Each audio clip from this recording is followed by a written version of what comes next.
Crunchwrap, alternate everything into what a taco would be, and that's your taco. Well, Crunchwrap Supreme though was great. Yeah, that was beautiful. I would go. All right. Well, let's get rolling. Lock in. Lock in. Lock in. Let's get rolling. All right. So your homework was to kind of build out this bigger map thing and consider north, south, east, west exits, that kind of stuff. Okay. So let's look at that for a few minutes. This week I also want to get to some inheritance stuff. In fact, I might even want to start with that just to make sure we get there. So let me just talk out loud about some different ways that we might be able to accomplish this. I think last time I mentioned this idea of maybe kind of having like this portal type situation where, inside of your, let me get back here. So if we go to our room. So rooms are the places that lead to other rooms. So we already put in this room north, south, east, west thing in here. We have this idea of leaving a room, which will be putting a player into a new room, but we're giving it the destination here. So let's just see where we left off. We're having the ability to add an exit in a direction. So we're already doing that. So did I already build the map as the... what did you do for homework? Oh, kind of finish what we were doing and then move around? Okay. Got it. Okay. Okay, so let's look at this. So we have the ability to add an exit. So now when you add an exit, you're adding a room, plus you're adding the direction. If the direction you gave us was north, we add it to that guy. If it was south, we add it to that guy, so on and so forth. All right. Then we have this ability to build our obvious exit string. So that's going to give us our collection of north, south, east, west, depending on what actually exists. We also have this ability to ask a room, do you have a specific exit? Do you have an exit to the north or to the east or to the west, whatever it is? And then we have the ability to add a player to a room. So adding a player to the room lets this room know about its player. It lets the player know about the current room they're in. It prints it out that the player walked into the room and it displays it. So actually nothing's changed with add player. Remove player. Wait, we go over add player? Nothing's changed in add player. It's the same thing as it already was. Add exit, we did that. Leave room, we did that. Okay, so let's go to dungeon. So dungeon, we now created all our rooms. We added a whole bunch of exits and things like that. We told it what the entrance is. We have the ability to enter the dungeon. We should see that inside of driver. So driver creates the dungeon. It creates the player. It puts the player into the dungeon by telling it to enter the dungeon. We then tell the dungeon to display itself for not necessarily a great reason. And then we tell the dungeon to start. So dungeon displaying itself is what shows that original room. You really could just do that inside of the loop, but let's just not mess with that right now. So when we call start, this is where all the magic starts. So start, we're going to read stuff in from the user.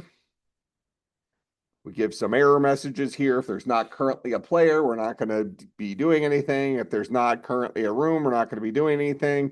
Otherwise, while true, well, if there's not if the player's not currently in a room, we're not going to be doing anything. So then we have while true. What do you want to do? We have exit, we have look. We've already messed with those. Otherwise, it must be a direction. So player puts in a direction. We're asking a question about the input line. Input line is the string the player entered stuff into. We ask a room, does this exist? If that direction exists, we're going to say, player, you're going to be trying to leave this room. So we want to add the code here. So we know the exit exists if we are inside of this if statement. So we want a player to leave the room they're currently in and go to a new room. So just look what we have here. Does exit exist? We already have that. All right, so that means we need to have the ability for a player to take an exit, right? Did I give that to you as like a hint or anything? Add code here. We know that there is an exit in this direction for the homework. Okay, so now we need to teach a room how to take an exit.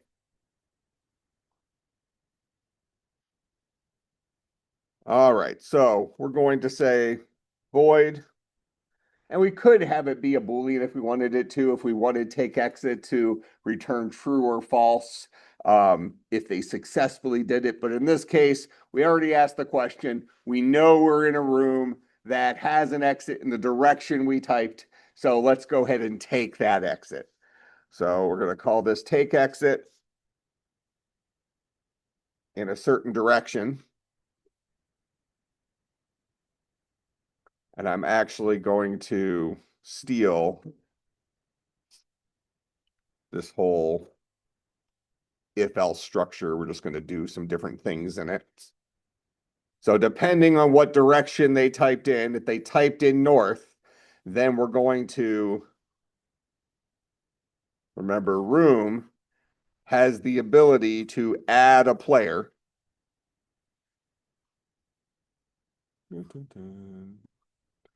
Add player. So we can, if they typed in north, we're going to add a player to the north room. Passing in the player, it's going to do all the jazz, and then we will remove the player from the current room. So what I'm going to do inside of the code, this take exit thing, is we are going to set up a room called temp. And we'll say temp is equal to null as a starting point. So in our big if structure here, what we're actually going to do is we're going to set temp to the room that we want them to, that they've decided they want to take. So if they entered in north, we'll set temp to the north room. If they entered in south, we'll set temp to the south room. Then at the very end, we'll do the logic to actually have them take the room, take that exit. Go ahead. If you did it a different way, that's fine. I'm just bringing ours up to snuff. All right, so if they entered north, we'll say temp equals north. If they entered south, we'll say temp is equal to south. If they entered west, we'll say temp is equal to west. If they entered east, we'll say temp is equal to east. Otherwise, we'll give them an error that that's not a valid direction, and we'll say return. What does return do again?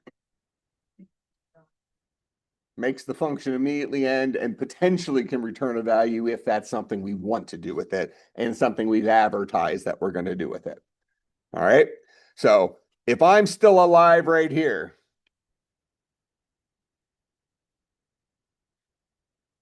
temp holds the exit that we want to take, or the room that we want to go to.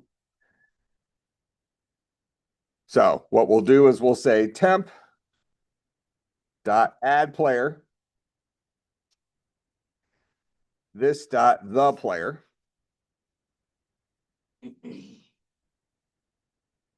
So we'll go ahead and the room we're currently in is going to add the player to the room they want to go to. Then we're going to remove them from this room. So we say this dot the player is equal to null. They've left this room.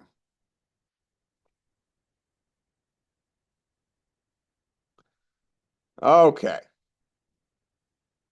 So that's what happens when we call take exit. So back here in Dungeon, we've asked the question, do you want to take a, well, we've asked the question, does the exit you typed in exist? If it does, we're going to just spit out, we're trying to leave in that direction. We can always remove that if we think that that's not an important thing. And we're going to go ahead and we're going to say, We need the room the player is currently in. And the room the player is currently in is the dungeon's the player variable dot the room, or whatever we called it in player, current room.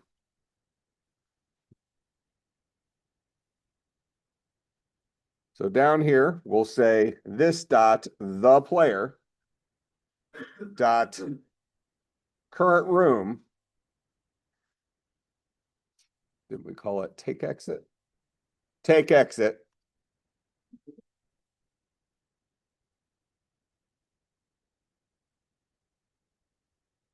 And we're going to pass in the input line.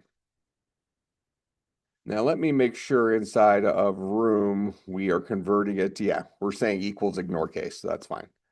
Otherwise, I was going to convert it to lowercase or something like that here.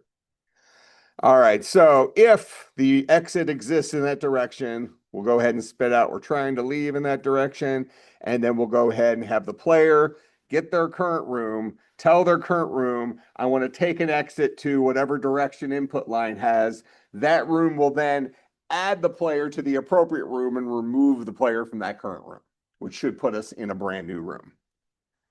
Let's see, do we display the room at the top of the thing? We do not. So what I'm going to actually do here is inside of our while loop, the very first thing I'm going to do is I'm going to go ahead and display the room we're currently in. So this will be this dot the player dot current room dot display. So we're going to ask the player's current room to display itself. Now, what that means is we actually don't need to ask our dungeon to display itself out here in driver. We'll just be doing the same thing twice. So we'll just take this line out from dungeon. It's not necessary. Not wrong, just we'll be displaying the room 2 times. All right, so let's see what this where this leaves us. Oh, forgot a semicolon.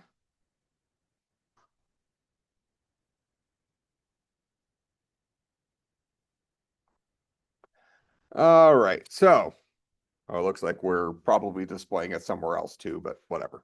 That's probably when we entered the room, we probably said display. All right, so obvious exits to the north. I'll go ahead and go to the north. Now we have obvious exits to the north and the south. We'll go ahead and go to the north. This next room should have north, south, east, west. So there's my north, south, east, west. Oh, why did it move me up to the top? We'll go to the west. Now we have an exit back to the east. We'll go to the east. We have an exit back to the west. We'll go to the north. That's R6. We have an exit to the south. We have an exit to the south. We have an exit to the south, and we're back into our first room. All right, so does that accomplish the homework? All right, so we just had to take it one step further and build in this function to take an exit. All right, so now what I want to do is I want to talk about inheritance. Now, we've already talked about it on the back end, where we've looked at some of the things, we've looked at the Java documentation, and we've seen that some classes come from other classes, which come from other classes. Everything goes back to object at the top level. All right, so inheritance. So this is the mechanism where a class can be created in terms of another class. Okay, what we're going to talk about after this, when we talk about threads, is we're going to talk about something called interfaces, which I think I've also pointed out at some point when we're looking at the documentation, but we'll be working with interfaces when we do multi-threaded. All right, so with an inheritance perspective, this is an object-oriented programming mechanism where we say, okay, I'm going to have, let's just think about this in terms of our player. In our dungeon, we might have something like an inhabitant. if I go back up here and I say at the very top level, we have the idea of an inhabitant. So inhabitants are entities that live in our dungeons. Okay, we could even call it an entity if we like that better. Do we like that better or is inhabitant better? Entity. All right, so from entity, we already know, well, we already have this thing called a player. Okay, so an entity, a player is an entity, but not all entities are necessarily players. So what we're going to do is we're going to have another kind of entity. Now we can call it a monster, but if we think about games, we have some different kinds of entities that might exist in a game. You might have monsters. You might have something that's like a vendor, somebody who runs a shop or something like that. So it's possible we might want to have a more generic top level of something other than player, and then have subtypes of that. So in a lot of games, they'll call these guys mobs. So, or they'll call them NPCs. Maybe that's a better thing. So let's call this an NPC, a non-player character. Okay, so we have players, which are human controlled, and then we have NPCs, which be everything else that's not human controlled. All right, so then off of NPC, we might have our monster, where a monster is a special version of an NPC that might have some other things, and we'll make some loose connections here. All right, so we want to go and update our code to support this idea of an entity. And then we're going to talk about some stuff here. So for starters, let's go ahead and create a new file. I'm going to create a file called entity.java.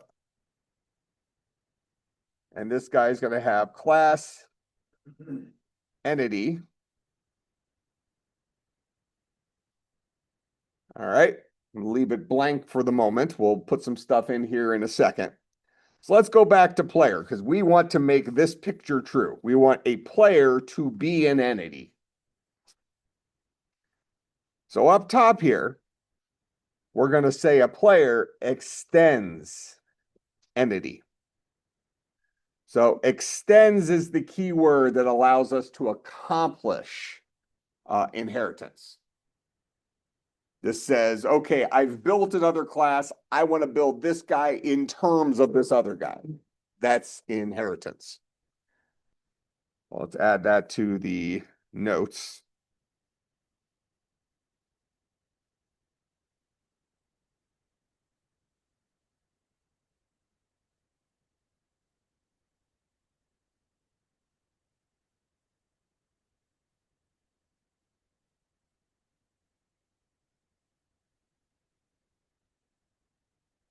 Allows a class to describe who its parent is. If we don't use the extends keyword, who is the default parent? Object. Okay, all programs begin and end with main, but all objects come from the top, all classes come from the top level object at some level, even entity. So this is true for us here. We said player extends entity, but inside of entity, we don't have extends. So that means an entity extends from object by default. If we don't put anything there, it came from the top level object. All right, so if we look at our player here, we say that a player has a name and a player has a current room. Now, let me ask this. If we consider entities in the big scheme of things in our game, will all entities have a name? Probably. Will all entities have the option of being in a room? Probably. So really, we're going to take both of these fields and put those into entity. Now, we're still not putting public, private, protected stuff in here, which I'm not thrilled with, but we'll eventually go and do that. All right, so we're going to put them in entity. So anything that extends entity automatically gets a name and gets the ability to keep track of what room they're in. All right. So really, if we create our constructor for entity, this guy's going to take in a string name and it's going to take in a room. I probably called it the room, doesn't matter. We'll say this dot name is equal to name. Actually, I like calling them the same thing.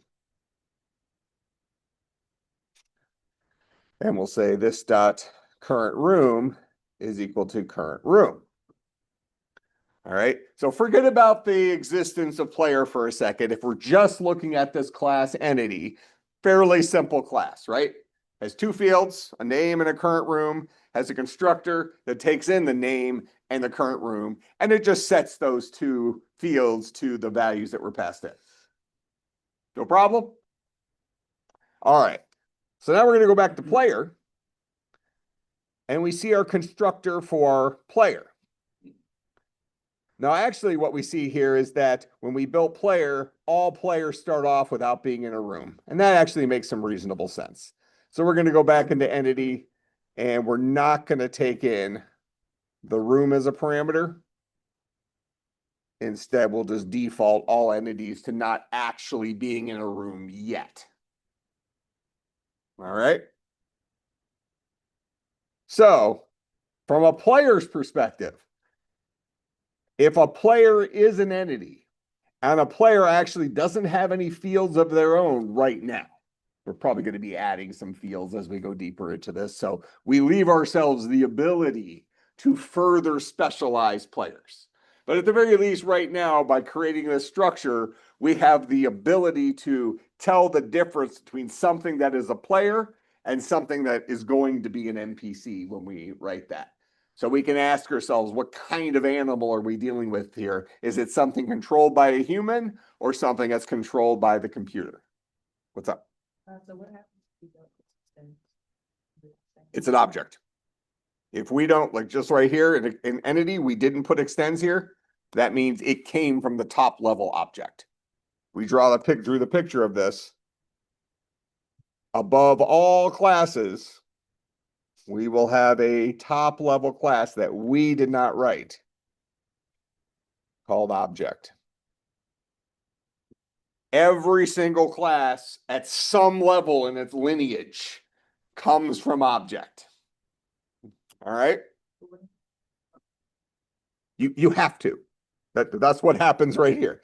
If we chose not to use extends, it automatically comes from object. It's as if we typed in extends object here. 100% of object-oriented languages work that way.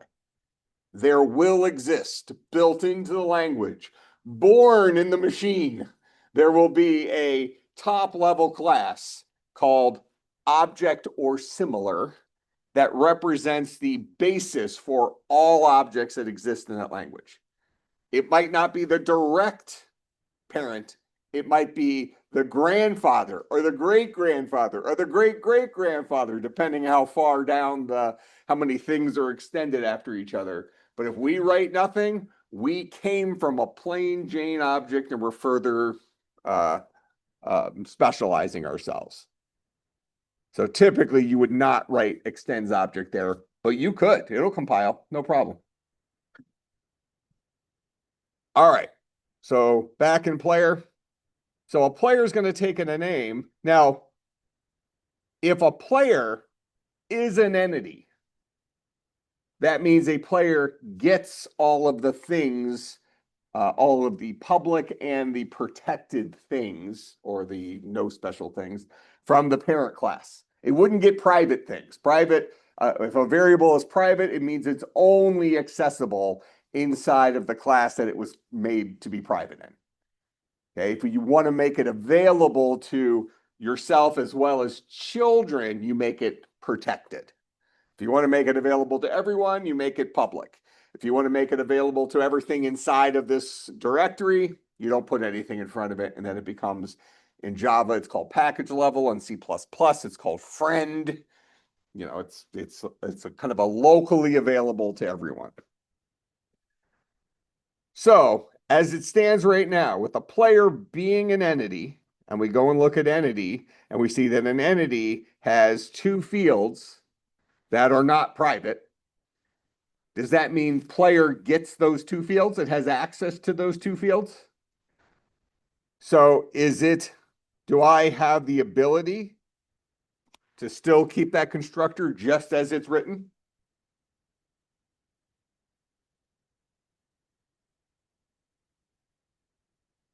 If I'm a player, does this dot name work?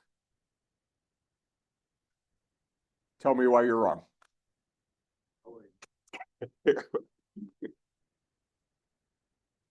Since we extended entity, we get all of the non-private fields from our parent, which means we can say that we have a name from the player's perspective, that we have a current room from the player's perspective. Now, you see those two lines that I have in player? Memorize those lines real quick. Everybody sees those lines? Now I'm going to go over to entity. Are those the same two lines? Do you think it's probably not a great idea to duplicate your code all over the place? Okay. Now, every single entity, as we're advertising here, every single entity will have a name and will potentially have a room they're in.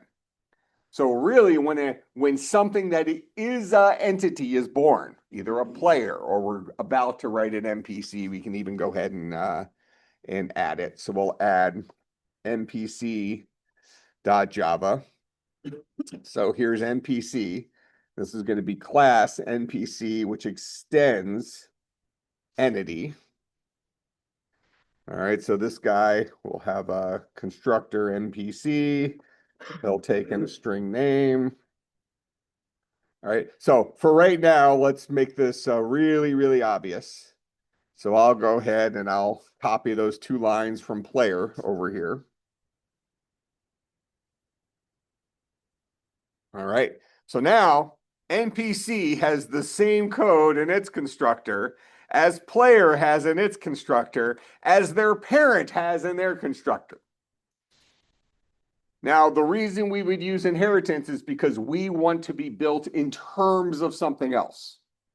So would it make sense for us to pass those inputs that are appropriate to our parent first? Let the parent initially build us, and then we can further differentiate ourselves based on what we are.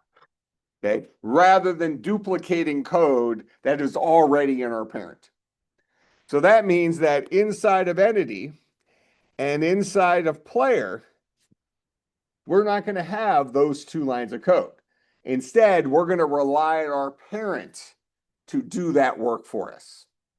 Now, at some point, I think I mentioned how we refer to our parent. We know that an object refers to itself from within itself with the keyword this. How does an object refer to its parent within itself? Super. All right. So the question here is, how do I refer to my parent's constructor? There's a little bit of a special syntax here, but I want to prove why there's a special syntax. Where do we see constructors in the wild? I'll just give you a, well, here, let's go out to dungeon. I'm sorry, to driver. Here's us creating something that is now an entity, right? But there's us creating a player. I have it highlighted. Which part of this thing is the constructor? So this line right here, line 14, which part of line 14 is actually us calling the player's constructor? Thing that comes after the new keyword. Now, why will the constructor always come after the new keyword? What is the new keyword? Let's start there. Well, new keyword produces a memory address. I like to think of it as like our real estate agent. Okay, we don't care where it finds memory for us, but he's going to go out, talk to the operating system on our behalf, get some memory big enough to hold this kind of object, and return it for us. So we know that every single constructor will return a memory address because that's what they do. And that's why constructors don't have a return type. Okay? But we're always calling our constructor after the new keyword when we call it.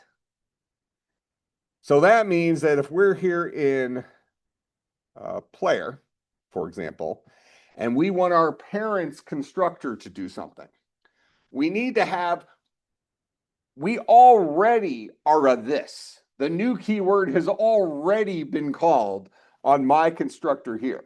And so if I'm the player, okay, so this is me right now. I'm the player. And I'm saying, okay, well, they've asked me to go ahead and construct myself. So I start off as this. And right now, what is this? This is a generic object, but I'm actually not a generic object. I am actually an entity. So that means that I can build myself to match what an entity is if I wanted to write bad code that's technically accurate, or I can say, parent, here's the stuff you need to construct my base, my foundation. Go ahead and do it for me. So in that case, I would call my parent's constructor by using the keyword super, open close parentheses, pass it whatever inputs the parent's constructor is requiring. So we say super, just like that, because our parent entity takes exactly one input, a string name. So it takes a string. It doesn't have to be called name, but it takes a string. So here inside of player, I have passed it a string. This line, if you are going to use your parent's constructor, it must be the very first line of code in your constructor. You can have comments before it if you want, but you cannot have any Java code before the constructor. This line must come first if we want to use our parent's constructor.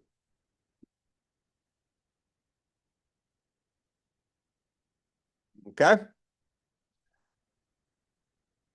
Now, let me just invent something here that might differentiate a player from an entity. We might say, well, players sometimes go out there and get into fights.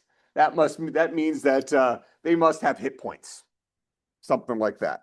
So we can say int HP. Now, we would not be allowed.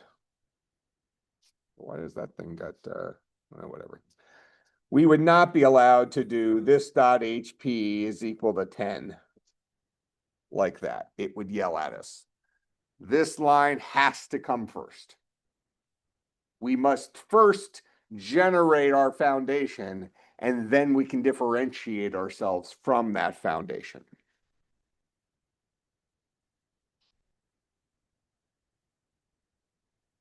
So for right now, we'll just say that all players have a hit points, and we'll just hard code them to 10 for right now. All right.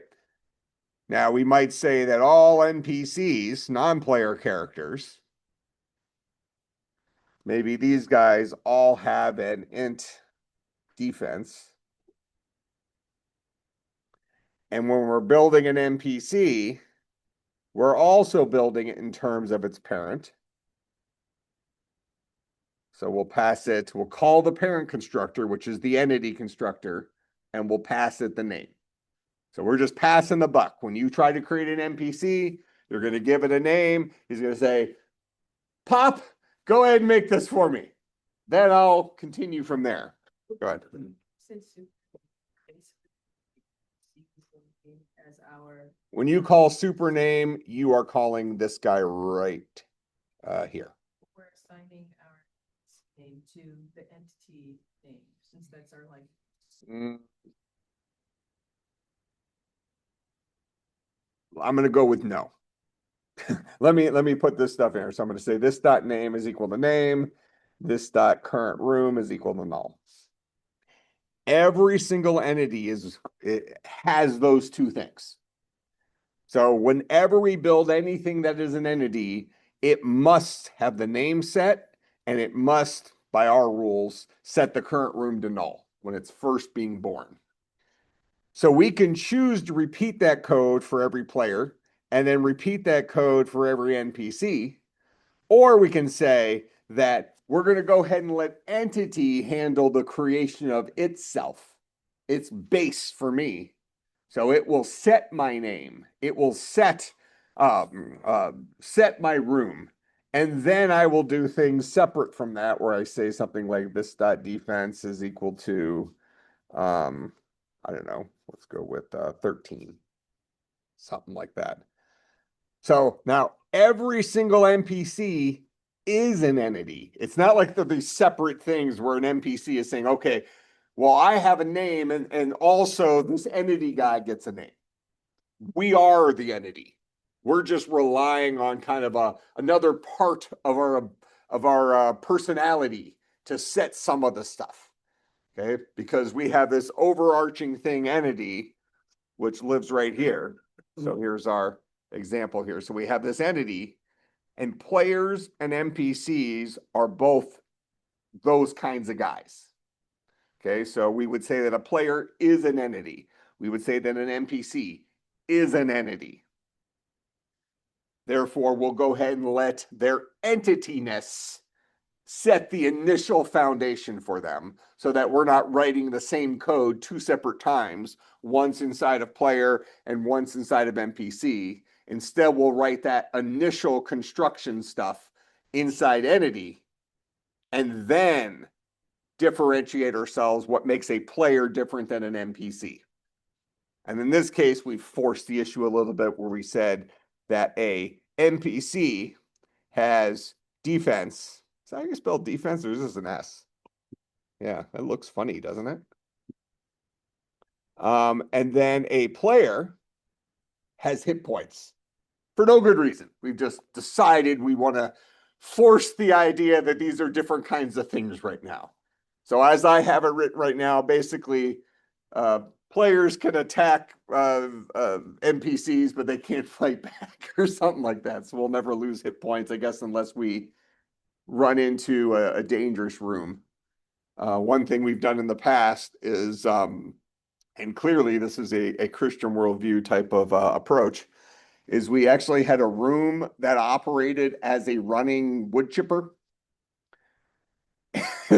And what it would do is every heartbeat of the game, we'll be talking about that when we get into threads, that room would have a chance of moving. So that means the exits in the room would change. So it would kind of like every room could become the wood chipper, which means if you walked into the room and you're now taking damage every tick, let's say you're taking 1 damage, so you're like, whoa, and then the room is now moving on you. So you're freaking out. The exits are changing potentially every tick. So you're just trying to escape the room before you die. Yeah. So, I mean, I don't know what we call that, but it seemed pretty dark when we were making it. So you would say like the NPC is an entity, and it's allowing what entity has to be passed down to us. Well, it's not allowing it. It like passes down what it has to us. Correct. So because these guys are not private, the 2 guys they have highlighted there, the entity. So inside entity, because those 2 fields are not private, that means they are accessible outside of this class. And because a player and an NPC both say, I am extending entity, they get those 2 things. So they can use them locally as if they were defined inside of player and as if they were defined inside of NPC.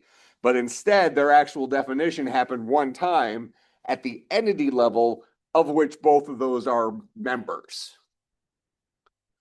Okay, so those variables just kind of spill through, just like we're all human beings, and therefore we all have a lot of similarities. We all came with eyes, we all came with ears, that kind of stuff. These aren't things that now every now and then a human being has something that is differentiates itself from a default human. You know, maybe they can only they're blind in one eye or something like that. So that would be a kind of a special case. But bottom line is every single human is born with the same stuff that describes what humans are. Just like this, every player and every NPC are born with the things that an entity has. All right. So we have NPC, we have player. We haven't really changed anything inside of, well, I guess we told a player that you also have some hit points, but we first tell a player, the constructor for player says, parent, go ahead and build my starting point. Then I'll continue from there. NPC does the same thing. So right now, we're not creating NPCs. We're not creating entities. We're still creating players. We didn't change anything else in our game except a player now comes from an entity and an entity passes, an entity is doing some of that work that the player used to do. So our game should still work the way it worked before. Nothing has actually changed in terms of the functionality of player. We've just changed the organization of it just a little bit to support this inheritance model. Now, nope. All right, so now, will we ever be creating instances of entities? Like in real life, do we ever see a generic human walking around? Or are they all instances of humans like us? Okay, what's above human? A human would be like a life form, right? So we can go above human and say life form. Do we ever see generic life forms walking around? We're an entity, same thing, entity, life form. We don't see generic ones walking around. We see specialized versions of life forms walking around. Cats, dogs, humans, that kind of stuff. All right. So would it ever make sense for us to create an instance of entity? It makes sense for us to create instances of things that are entities, but never to create an entity itself. But right now, if I go into driver, I can say entity E is equal to a new entity, Dave. And this will still work. Actually, let me put it before the start thing, because that's where our infinite loop begins. And I'll go ahead and I'll say system.out.println E. What should this display? Line 17 right now. What's that going to print out? It'll print a memory address because this came after the new keyword and we didn't overwrite the toString method. So this will print out a memory address. Go ahead and run this. Scroll up a little bit. Oh, no, it's right here. There's our weird memory address for our entity. So right now we can create entities, even though we just said that should never make sense. We never actually want to have entities walking around. We want things that are entities walking around. All right. So how do we protect our code from allowing us to create instances of entities? Because when you write your, a bunch of classes, you're writing a library of stuff. So right now we're writing a bunch of tools that somebody can use to build their own dungeon, right? when we rate these things, we want to write them in terms of inheritance because we want to minimize the amount of code that we're duplicating. So if we go to another slide here and just say Y inheritance, minimize the duplication of code. When we have two or more things that share, let's say, a decent amount of code, you might not insert inheritance for one line of code. We're inserting it for 2 lines of code. Let's say it's technically still a good idea that we did it. Or we can just say, even if it's 0 lines of code, if it adds some organization, points of interest to our organization of our code, where we can decide to insert things later. Sometimes we might not necessarily have a whole lot of differentiating things when we're first building it, but later on we might go in and say, oh, well, I want everything that's an entity, in this case, players and NPCs, to have something. Or you might say, I want everything that's a player to have something. Because we can also have things inherit from player. Maybe we have, our various classes. Maybe you have warriors and mages, and those are special kinds of players that have, mages maybe have a mana pool, and they might cast spells, so they have a spell book, that kind of stuff. Go ahead.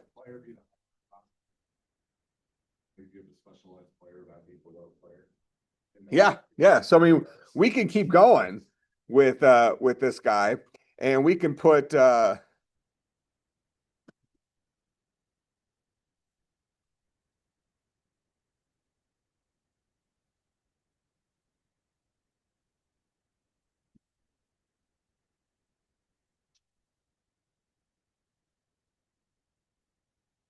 we could maybe put fighter and put mage here. So fighters and mages inherit from player, which inherits from entity.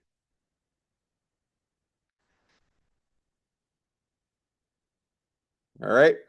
So why inheritance? We want to minimize the duplication of code. Now, this does not happen anymore. So it's not something you necessarily need to pay that much attention to. And even in a language that does support it, nobody uses it. But we used to have, there was a debate with people who wrote programming languages. Should double inheritance exist? Can a player inherit from an entity as well as I don't know, pick something else, as well as a life form? Let's just assume those are 2 different things. Can they inherit from 2 separate things at once? Actually in C++, it supports it. C++ supports double inheritance. It's possible that the newest version of C++ or newer version of C++ have disabled or it's gone beyond what's considered best practices to, yeah, just don't do this, so we made it break. But certainly early versions of C++ allowed you to extend multiple things. They used a different syntax. They put a colon instead of the word extends. But anyways, double inheritance is something that did exist, doesn't exist anymore. Probably not necessarily worth talking about very long because it would get complicated. What if you inherited from 2 different parents and they both had names? Whose name are you overwriting? Or what if they both had a function called display? Well, whose display do you get? Yeah, you could spell it out with the class name before it with a double colon. So they had a mechanism for you to specify it, but I mean, it was something that really didn't happen very often, it being a problem. And it also didn't happen very often that you would use double inheritance. What we would say is everything inherits from a single thing. If you have 2 separate things that are offering 2 separate abilities, you would build them in a single inheritance chain. One of them would be above the other one. So you would have to build it out and pass on the fields and the methods from a top level down to a middle level down to you. And realistically, this goes back to, this is maybe kind of an interesting example of where programming languages sometimes struggle mimicking the way we solve problems in real life. Because when we first talked about what's a programming language, it gives us a tool to tell this guy what to do. And it doesn't put us in the halfway point. You know, we're not talking almost zeros and ones. We're mostly talking at a natural language and an English-like language where this guy's talking in zeros and ones. And then we just build tools in between that does the translation. Okay. But if we think about real humans, you know, we all have a mother and a father. So my genes came from both of them. And depending on the chromosome, you either got a little bit of one or a little bit of other, you know, that kind of stuff. So we're a mixture of our parents based on presumably dice rolls or something like that. You know, some people get their, you know, their mom's side of, so I got my grandpa's, my mom's dad's father, you know, so my grandfather on that side, I got his haircut. So my dad still has a full set of hair. Full head of hair, my dad. My brother too. In fact, you might even say my dad has long hair. And he's 75, just turned 75.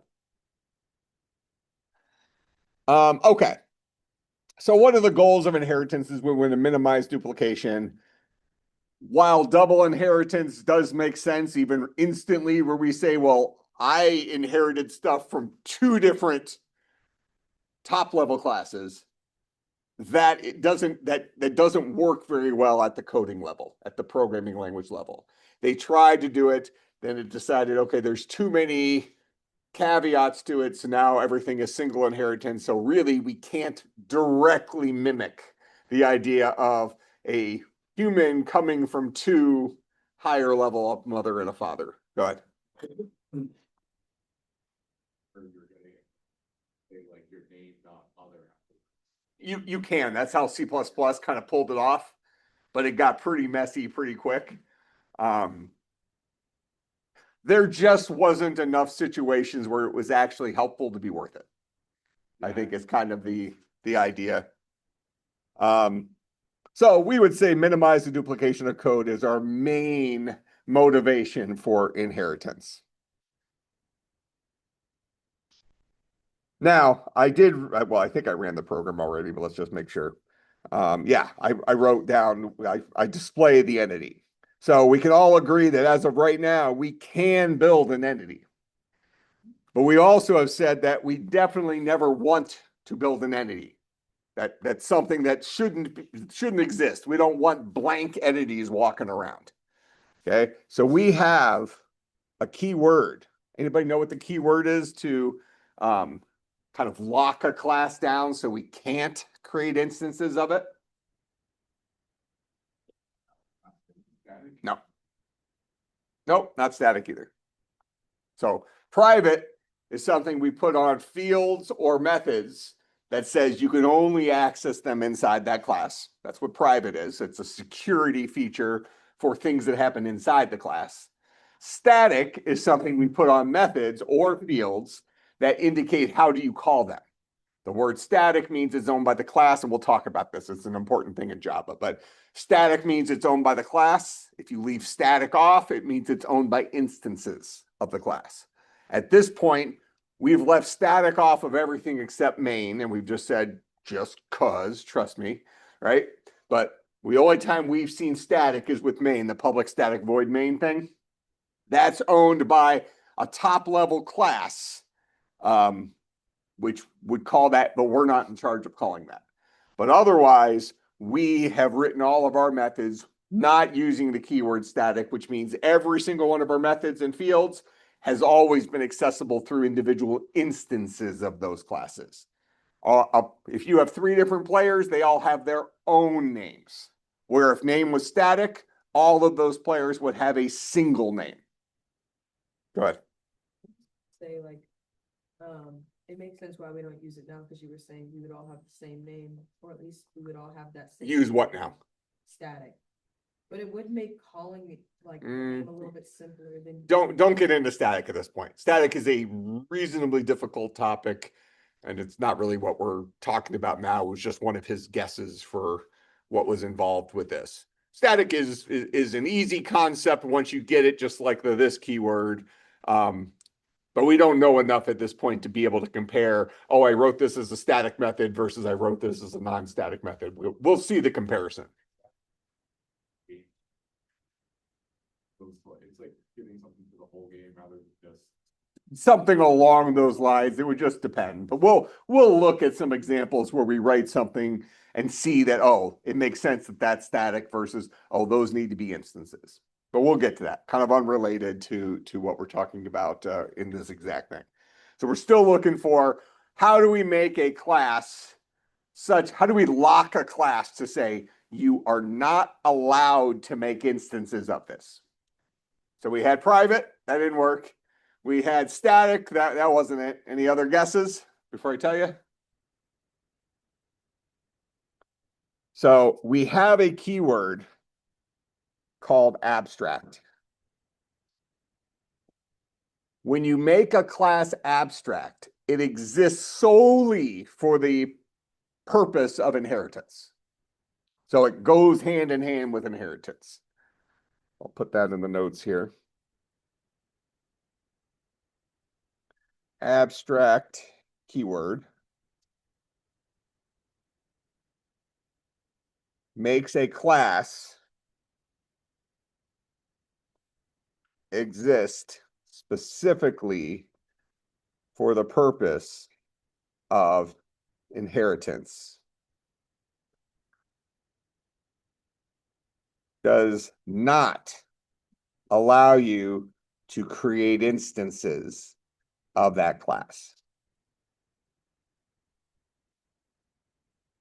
So in this case here, all I did to change things is I put the keyword abstract in front of our class entity. And now if I run this program, it's going to scream at me and it's going to say entity is abstract. Why are you making an instance of this guy? That's not allowed.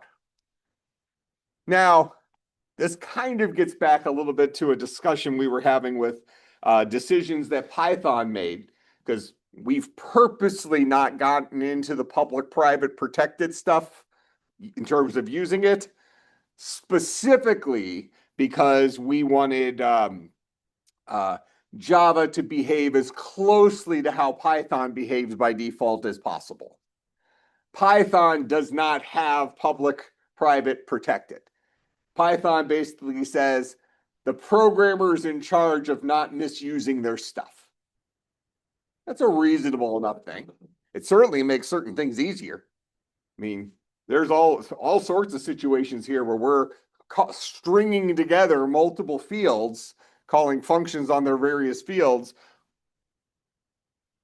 that we wouldn't be able to do if we actually wrote this through, it's called this Java best practices, because most of those fields would have been private and we would have had to have getters. So we would have something like, let me just show you a specific example.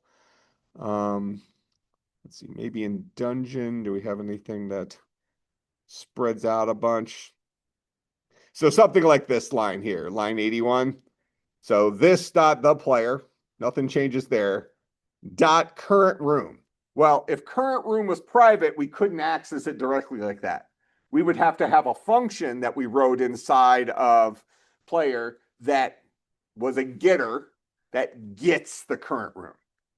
So we could have a public function, or at least a non-private or protected function called get current room that we could call externally that would allow us to get the private member from within player.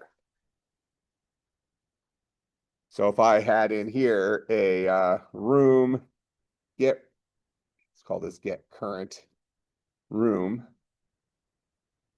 and this guy returned this dot current room, what do I call it? This dot, oh, it comes from entity. Current room is its name.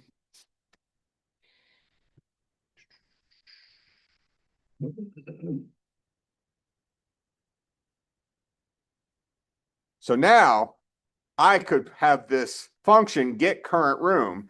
And because this guy is not private or protected, he would be accessible outside of this class. Therefore, I could call him with that line.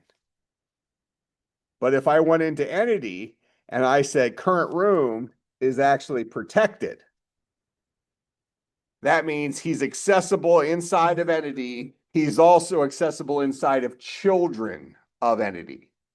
But that would mean he's not accessible here in dungeon, where dungeon is not a child of entity. Dungeon's a child of who? Object. All right. So that means I am currently trying to, what did I say, 81?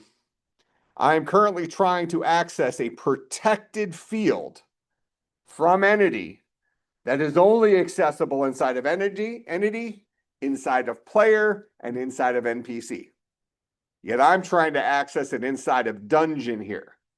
In order for me to get at that variable, by best practices in Java, I would call the getter method, the one I wrote called get. You can name it whatever you want. So we're just a naming convention for getters. You would usually call them get current room.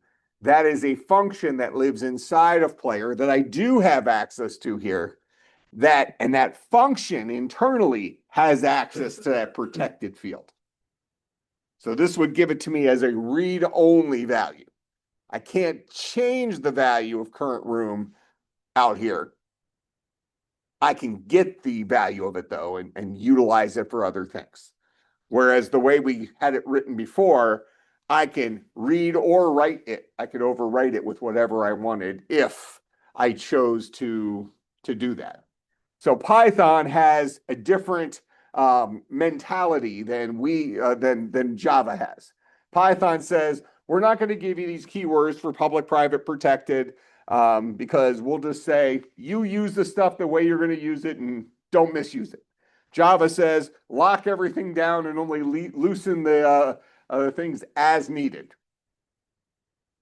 Java's probably more inconvenient from a computer programming perspective, even though we can just choose to treat it like Python and move on with life. Go ahead.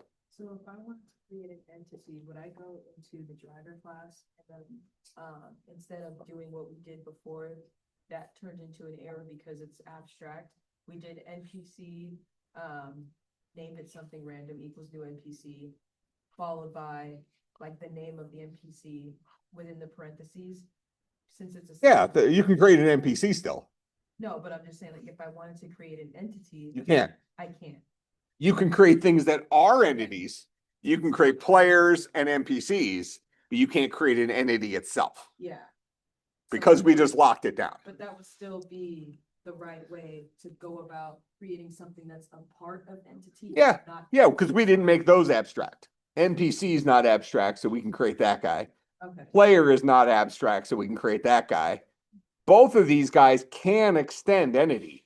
Entity's abstractness says, I exist for inheritance. Yeah. People need, if you want to have anything that I'm bringing to the table as an entity, you have to inherit from me because there's no other way to get at it. All right. So that's the deal with that. For now, I'm going to leave the protected thing off so all of our code doesn't start screaming at us. We can get rid of the get current room just for now. At some point, I want to do that stuff, but it's not the end of the world. But public, private, protected are things that we do want to understand. Go ahead. Set these current room if we're not able to do that from the driver class, since it doesn't necessarily know, what current room or what string name is. Would we create another method that allows us to set, for Well, our I mean, current room came from entity. So we have current room, but our mechanism to get to that entity variable is through player. So you would never set an entity's current room. You would set a player's current room, which it inherited from its parent, which is entity. You don't have to worry about the entityness up there. All you know is like, hey, I have a player. and I'm doing stuff with player and a player has a current room, we don't have to worry about where he got that from. He maybe defined it locally, maybe he got it from a parent, maybe he got it from a grandparent. Yeah. You know, it's not our problem as long as it's there and we have access to it. So that's maybe not from the entity class, but like if I created an NPC, would I create another method that allows me to set that NPC's room? You can just, I mean, you could just set the room directly. An Oh. NPC has a current room. Oh, but they don't move like the player does. Well, I mean, it doesn't matter. We are choosing when and how to set the player's current room based on them entering or exiting rooms. That's how we're choosing to do it. But nothing prevents me from going into dungeon and me saying this dot the player dot current room is equal to R3 or whatever I called it. Just directly. Nothing prevents me from doing that. I have direct access to that variable because I haven't locked it down as being protected.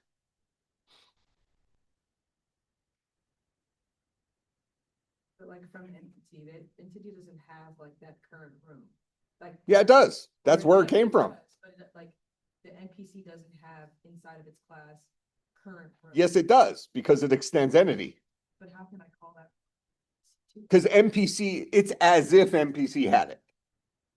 NPC got those things from its parent, but now you can think of it as NPC has those variables. It's as good as if they were defined in there. Okay, It just got them from a different place. so I can say this dot current equals Well, whatever. this dot current room is a different story because that would be situational where you're accessing it, but you could certainly have an NPC n and say n dot current room equals to some other room. Still. You have direct access to it. You can do whatever you want with it, but just kind of, you know, use it at your own risk. All right. So in any case here, we saw that by making our class entity abstract, we now have this error that you cannot create an instance of entity because we said entity is abstract. Therefore, it was never meant to be instantiated. It's meant to support inheritance. All right. So what we're going to do next class is we're going to look at interfaces and we're going to start looking at threads. We're going to create, I'll probably create a monster off NPC. We'll probably create a rat. Or if you could, well, maybe we'll let him pick a stupid name for the monster or whatever. Roomba? All right. So we'll create a Roomba. That's actually not a horrible thing. And then what we're going to do is we're going to say, oh, I want this guy to move. But a player is not available to move him, right? He's going to be computer controlled. Yet we want him to kind of have a chance of moving every now and then. So we're going to make our code multi-threaded, which is going to be the antithesis of that blocking code slide we talked about. All right. So we're going to do multi-threading next class. Not that hard to do, but that's also going to be our ability to show interfaces. All right. I'll see everybody on Thursday. So, So I just want to make sure I know.